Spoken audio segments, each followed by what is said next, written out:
قوامون على النساء بما فضل الله بعضهم على بعض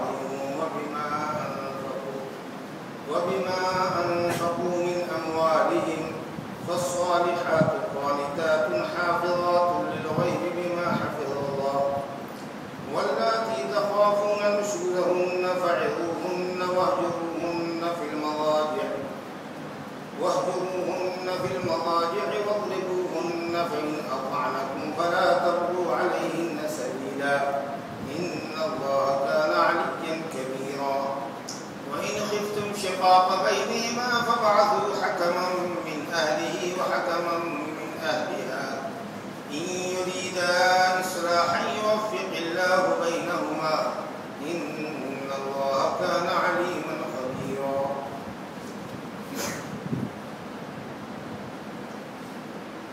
سورۃ النساء سے دو آیتیں ابھی آپ کے سامنے تلاوت کی گئی. ان میں اللہ رب العالمین نے معاشرتی زندگی کے، خاندگی زندگی کے، میاں بیوی کے تعلقات کے تعلق سے، میاں بیوی کے درمیان پائے جانے والے نزاع کے حل کے تعلق سے کچھ اصول بیان فرمایا. رب العالمین فرماتا ہے الرجال قوامون علی النساء، مرد عورتوں کے حاکم ہیں، نگراں ہیں، سید ہیں، مالک ہے.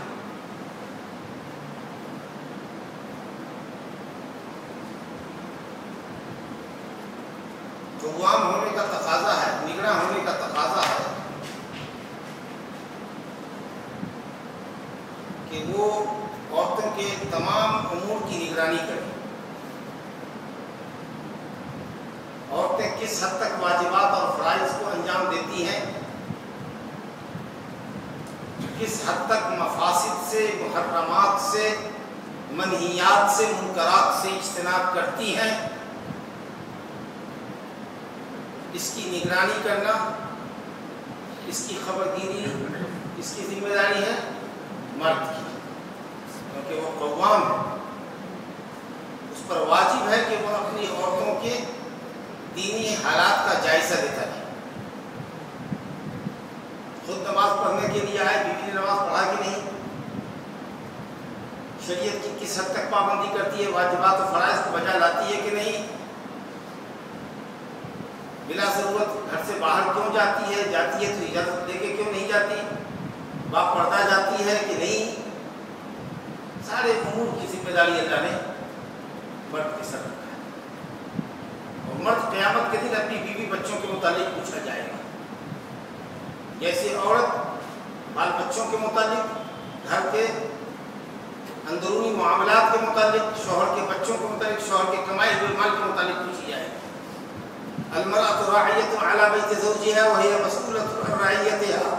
عورت اندرون خانہ ذمہ دار ہے، اپنی ذمہ داری کے متعلق اس سے پوچھو گی. مرد اپنی بیوی بچوں کا ذمہ دار ہے، مرد سے اس کی بیوی بچوں کے متعلق پوچھ گچھ. قوام ہونے کا تقاضا یہی ہے کہ آپ اس کے دینی حالات کا جائزہ لیں. واجبات اور فرائض کی محافظت کرتی ہیں کہ نہیں، محرمات سے اجتناب کرتی ہیں کہ نہیں، اس کا آپ جائزہ لیں، اس کا مناسب تدارک کریں. اور قوامیت کا یہ بھی تقاضا ہے کہ آپ ان کی عزت و ناموس کی حفاظت بھی کریں، کما کر لائیں اور گھر میں عزت آبرو کے ساتھ ان کو بٹھا کر ان کی ضرورت بھی پوری کریں، کھلائیں پلائیں، دوا علاج کریں، جو اس کی جائز ضرورت ہے تمام ضروریات اس کی مہیا کریں اپنی آمدنی کے حساب سے. جب آپ نگراں ہیں، حاکم ہیں، اور شریعت نے کمانے کے اور معاشی جھمیلوں سے اور کمانے کی ذمہ داری سے عورت کو آزاد کیا ہے، تو کمانے کی ذمہ داری ہم مردوں کی. قوامیت اور نگرانی کا یہ بھی ایک اہم تقاضا ہے.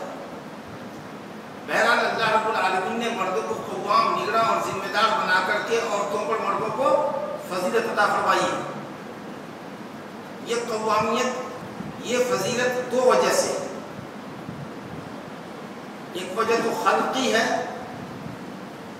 اور دوسرے کسبی ہے.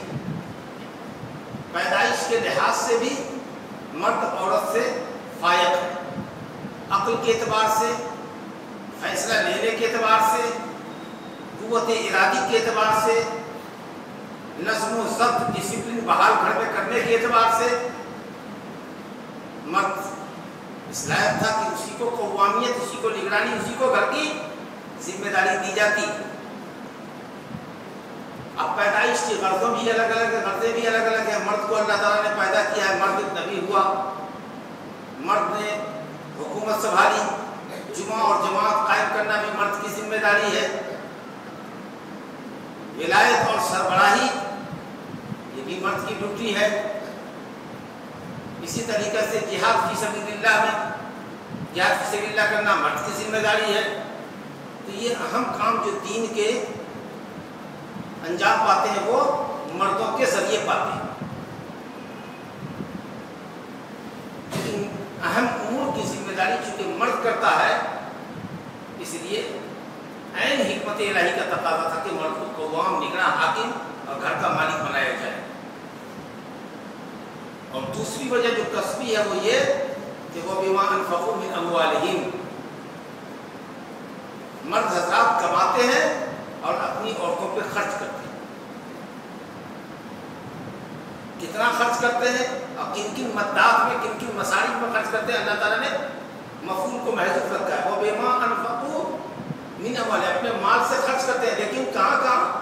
اس کا مطلب یہ ہے کہ صرف خرد و نوشی نہیں ہے، تمام تر عورتوں کے مصارف کی اور گھر کے بچوں کی اور آپ کے زیر سایہ جو لوگ بھی پل رہے ہیں، زندگی گزارے، تمام کے امور کی، ہر طرح کے اخراجات کی ذمہ داری اللہ نے مرد کے ساتھ۔ لہٰذا عورت کے اوپر کوئی ذمہ داری کا مالک نہیں ہے۔ آج کا تو ایک فیشن ہے یا زندگی کی ضرورت بتائی جاتی ہے کہ مرد عورت دونوں مل کے کماتے ہیں۔ وہ مرد بھی صبح نکلا ہے تو شام آئے گا، اور عورت بھی نکلی ہے تو دن بھر کہیں آفس میں کام کرے گی، کالج میں کام کرے گی، اسکول میں کام کرے گی، کسی اور سینٹر میں کام کرے گی، پھر وہ شام میں لوٹے گی۔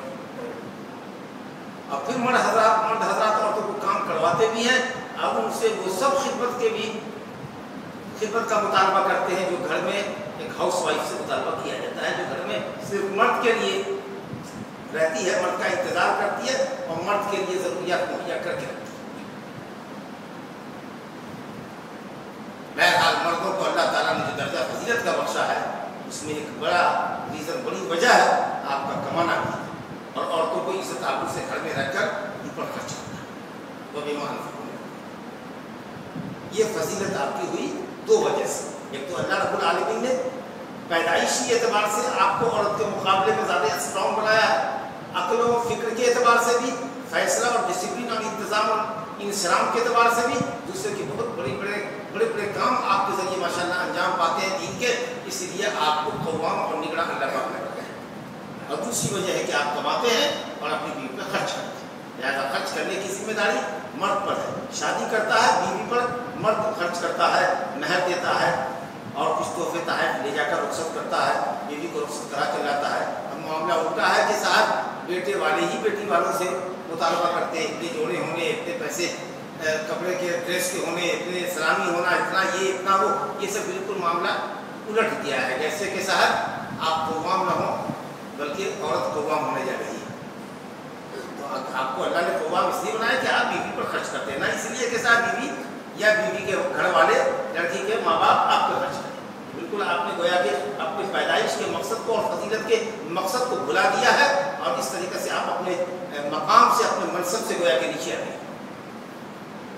اس کے بعد اللہ رب العالمین نیک بیویوں کی صفات بتاتا ہے، فالصالحات قانتات حافظات للغیب بما حفظ اللہ۔ نیک بیویاں وہ ہیں جو اللہ سبحانہ و تعالیٰ کی مطیعات ہیں، فرما بردار ہیں، کیونکہ سب سے بڑا حق ہم مردوں پر، ہماری عورتوں پر سب سے بڑا حق اور سب سے پہلا حق، سب سے مقدم حق اللہ سبحانہ و تعالیٰ کا۔ تو کسی بھی نیک آدمی کے نیک ہونے کے لیے بنیادی شرط ہے کہ وہ اللہ رب العالمین کے حقوق کو ادا کرتا ہو، اور پھر بندوں کے حقوق جو اس سے وابستہ ہوں ان حقوق کو ادا کرتا ہے، جبھی آدمی نیک ہوگا۔ کیونکہ اسلام نام ہے حقوق اللہ اور حقوق العباد کے مجموعے کا، تو اللہ کا حق مقدم ہے بندوں کے حق پر، اللہ کا حق مقدم ہے، اس کے بعد اللہ کے بعد بندوں کا حق۔ ایک عورت کے لیے سب سے مقدم اللہ سبحانہ و تعالیٰ کا حق ہے۔ اگر شوہر بھی جو دنیا میں سب سے بڑا ہے اس کے لیے اگر اللہ کے علاوہ کسی اور کے لیے سجدہ جائز ہوتا تو بیوی کو حکم ہوتا کہ وہ شوہر کو سجدہ کرے. لو كنت آمرا احدا ان يسجد لاحد لامرت المرأة ان تسجد لزوجها رواه الترمذي. اگر میں کسی کو حکم دیتا کہ وہ کسی کو سجدہ کرے اللہ کے علاوہ تو ایک عورت کو حکم دیتا کہ وہ اپنے شوہر کو سجدہ کرے. لیکن اتنی بڑی اہمیت کے باوجود بھی اگر شوہر اپنی بیوی کو خلاف شرع کام کرنے کے لیے آمادہ کرتا ہے مجبور کرتا ہے تو عورت کے لیے جائز نہیں ہے کہ ناجائز کام میں اپنے شوہر کی اطاعت کر اس کا حکم.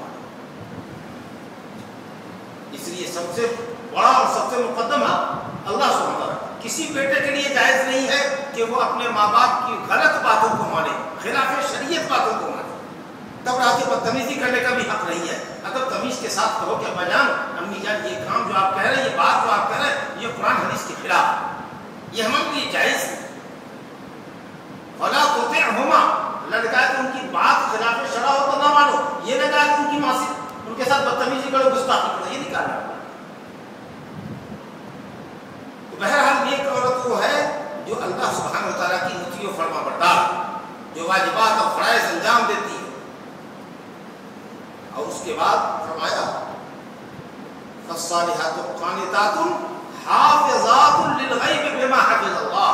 کیا بات, اللہ کی حفاظت اور اللہ کی توفیق کے نتیجے میں وہ اپنی عزت کی, شوہر کے بچوں کی, شوہر کے کمائے ہوئے مال کی حفاظت کرنے والی ہوتی ہے, شوہر کی خدمت کرنے والی. اور شوہر گھر میں ہے تو ہے ہی ہے, لیکن اگر شوہر گھر سے باہر بھی ہے, شہر میں کہیں چلا گیا ہے یا ودیش چلا گیا ہے, دوسرے ملک غیر ملک میں ملازمت کر رہا ہے, تو بھی اپنے آپ کو شوہر کی امانت سمجھے اور اس کی عزت میں خیانت نہ کرے. خود کو اپنے آپ کو, اپنی عزت و ناموس کو اپنے شوہر کی امانت سمجھے کہ میں خود کیا ہوں, اپنے شوہر کی امانت ہوں. شوہر کے ساتھ بے وفائی نہیں کرنا, غداری نہیں کرنا, اس کے غائبانے میں اس کے بال بچوں کو برباد نہیں کرنا. وہ جو پیسے محنت سے کما کر کے دبئی سے بھیج رہا ہے اس کو پھکڑ کی طرح پھوہڑ کے طریقے سے اڑا نہیں دینا. جو عورتیں کچھ غیر ذمہ دار ہوتی ہیں, ان کے دوستوں کی, ان کی سہیلیوں کی سڑکی بڑی ہوتی ہے, مرد محنت سے کماتا ہے کہ گھر میں عورت سیو کرے گی, منی کو ضروریات پہ خرچ کرے گی. اب وہ یوں ہی ڈشوں پر ڈشیں بنوا رہی ہیں, دعوتوں پہ دعوتیں اڑا رہی ہیں, گھوم رہی ہیں, عورتوں کے ساتھ چکر کاٹ رہی ہے, اور مرد سے بھیجے پیسے کی مطالبات کرتی ہے. کوئی حق نہیں پہنچتا ہے جو مرد کی اجازت کے بغیر ضرورت سے زیادہ مال خرچ کرے یا اس کے بچوں کو ضائع کرے, اس کے بچوں کی صحیح تعلیم اور تربیت نہ کرے, اور ایسے ہی گھومتی رہے, عیش موج کرتی رہے اپنی سہیلیوں کے ساتھ. شوہر کا حق اللہ کے حق کے بعد ہے. نیک عورتیں وہ ہیں جو اللہ کا حق ادا کرتی ہیں, پھر شوہر کے ساتھ وفاداری کرتی ہیں, شوہر کا حکم مانتی ہیں, اور شوہر اگر غائب بھی ہوتا ہے تو اس کی غیبوبت کا غلط فائدہ نہیں اٹھاتی کہ شوہر نہیں تو جو جی میں آئے گا کر لوں گی. نہیں, کوئی بھی کام کرنے سے پہلے سے حکم لیتی ہے. اور مال کی, اولاد کی, اور سب سے بڑی بات ہے اپنی عزت و ناموس کی حفاظت کرتی ہے. بما حفظ اللہ, اللہ کی حفاظت کے نتیجے میں, اللہ کی توفیق کے نتیجے میں. کوئی بھی شخص کوئی بھی نیکی کام, اچھائی کا کام کرتا ہے اللہ کی توفیق کے نتیجے میں کرتا ہے. ورنہ ان نفس الامارۃ بالسوء, انسان کا نفس امارہ تو برائی پر اس کو آمادہ کرتا ہے. شوہر غائب ہے, 6 مہینہ کے لیے گیا ہوا ہے, اگر نفس کے رو میں اگر بہ جائے تو عورت غلط لائن پہ چلی جائے, غلط ٹریک پر چلی جائے, کہاں اپنی عزت و ناموس کی حفاظت کر سکے گی. تو شوہر اگر باہر ہو تو اور اس عورت کو اللہ سے دعا کرنا چاہیے کہ اللہ میرا شوہر گھر پہ نہیں ہے, میری عزت و آبرو کی حفاظت فرما, میرے بچوں کی حفاظت فرما, کسی طرح کا کوئی میرے دین میں, میری دنیا میں, میری عزت و ناموس میں, میرے بال بچے میں کسی طرح کا کوئی فتنہ مجھ کو لایا نہ ہو. اللہ سے توفیق مانگتی ہے. اس کے بعد رب العالمین فرماتا ہے مگر اس سب کے باوجود بھی کچھ عورتیں ہوتی ہیں جو بد دماغ ہوتی ہیں. اس سب کے باوجود بھی کچھ عورتیں بد دماغ ہوتی ہیں, اور صرف عورتیں ہی بد دماغ نہیں ہوتی ہیں, کچھ مرد بھی بد دماغ ہوتے ہیں. وَإِنِ امْرَأَةٌ خَافَتْ مِنْ بَعْلِهَا نُشُوزًا أَوْ إِعْرَاضًا, کچھ مرد ہوتے ہیں بد دماغ جس سے بہت بڑی شاکی ہوتی ہے. کچھ مرد ہوتے ہیں جو عورتوں سے اعراض کرتے ہیں, نفرت اور حقارت کی نگاہ سے دیکھتے ہیں. گھر میں آئے, بیوی لپک رہی ہے, بہک پڑ رہی ہے, جھڑک دیا, روم میں آنے نہیں دیا, بستر پر بیٹھنے نہیں دیا. کچھ ایسے بد دماغ مجھے پسند نہیں ہے. پھر اس کا سولوشن اللہ تعالیٰ نے بتایا کہ کیا کرنا چاہیے. اب کچھ عورتیں بھی بد دماغ ہوتی ہیں، تو یہاں پر بد دماغ عورتوں کو ٹھیک کیسے کرنا ہے اس کا علاج اللہ نے بتایا. واللاتی تخافون نشوزہن، وہ عورتیں جن کی بد دماغی کا اندیشہ ہے، جن کی بد دماغی سے تم جوجھ رہے ہو، پریشان ہو، شوہر کی اطاعت سے انحراف کر رہی ہے. نشوز کہتے ترفع عن طاعت الازواج، شوہر کی اطاعت سے اوپر اٹھ رہی ہے، اپنے کو ہائی سمجھ رہی ہے، شوہر کو خاطر میں نہیں لاتی، اپنے قول سے، اپنے فعل سے، اپنے طور طریقے سے شوہر کی توہین کرتی ہے، بد دماغ ہے. تو رب العالمین نے آسان طریقہ بتایا ہے، اس کے بعد اسٹیپ بائی اسٹیپ نیچے سے آسان سے مشکل کی طرف اللہ تعالیٰ لے گیا. سب سے پہلا اسٹیپ یہ ہونا چاہیے عورت بد دماغ عورت کی اصلاح کا پہلا قدم یہ اٹھنا چاہیے کہ تم ان کو نصیحت کرو، واعظ کرو. واعظ کرو، واعظ کی تعریف، واعظ کی تعریف بنی، ان کو واعظ کرو. نصیحت کس کو کہتے ہیں؟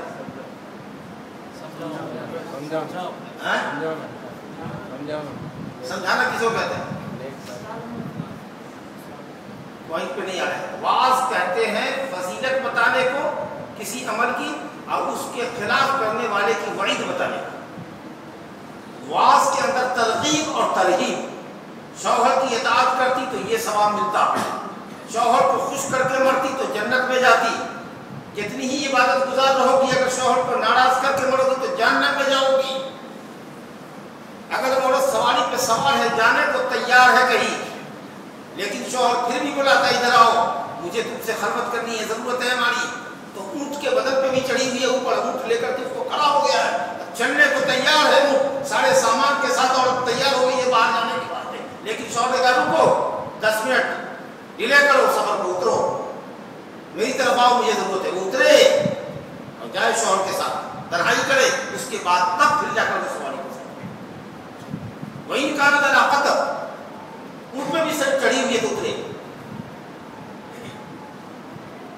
واعظ کے اندر، نصیحت کے اندر کچھ ترغیبی باتیں اور کچھ ترہیبی باتیں، کچھ چیتاونیاں، ڈراوے کہ اگر نہیں ناراضگی کرو گی، شوہر کو بلا وجہ کے لیے ناراض کرو گی اور اس کے سامنے اکڑو گی اور قول و فعل کے ساتھ معصیت اور نافرمانی کا کام کرو گی تو اللہ رب العالمین سخت سزا دے گا. اور اگر اس حال میں مر گئی تو بخشی نہ جاؤ گی. اور شوہر کو ناراض کر کے اگر سو جاؤ گی اور شوہر ناراض ہو کے سو جائے گا تو رات بھر اللہ اس کے فرشتے لعنت کریں گے، اور جب تک دن میں بھی راضی نہیں کرو گی تب تک لعنت ہوتی رہے گی. تو کہاں کی ہو کر رہو گی؟ اس طرح سے واضح ہو سکتی. اگر نصیحت کر سکتے تو کر لو، نہیں کر لے تو مولانا صاحب کو بلا لو. پردے کے پیچھے انہوں نے بیٹھتی، مولانا صاحب ادھر سے باز کرتے، میاں بیوی کے حقوق بتاتے، بیوی پر شوہر کا کیا حق ہے اس پر واضح کریں گے، نصیحت کریں گے. یہ آسان اپائے ہے، سب سے پہلا اسٹیپ فَعِظُوهُنَّ.